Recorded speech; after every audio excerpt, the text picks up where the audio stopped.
In this video, I'm going to show you how you can install Shutdown PC Timer program on your Windows computer or laptop. If you find this video helpful, please like and subscribe to this channel. Now, to get this program, all you need to do is to go ahead and open any browser and then go ahead and search for Shutdown PC Timer. And if I click on enter, you can see we have this under Microsoft Store website. If I open the website, now here I can directly download the program, or I can also view it in store. So I'll go ahead and click on download, and this will go ahead and download the program. And you can see the download is on here.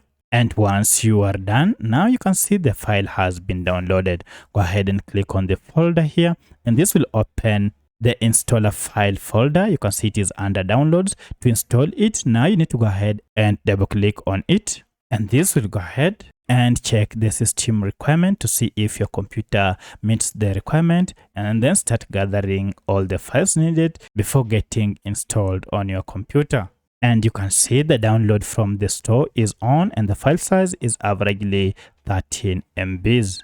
So be patient until the download is done, and now you'll finally get the shortcut on your computer. And now be patient until the download is done. And here we go. It is finally done and the installation is on. Once done, now you can see the timer window. The app has been launched. You can go ahead and set your timer or your shutdown timer. So that's how you can install this app on your Windows computer or laptop. If you have any other question, kindly let me know in the comment section. Otherwise, thanks for watching, and let's meet in the next video.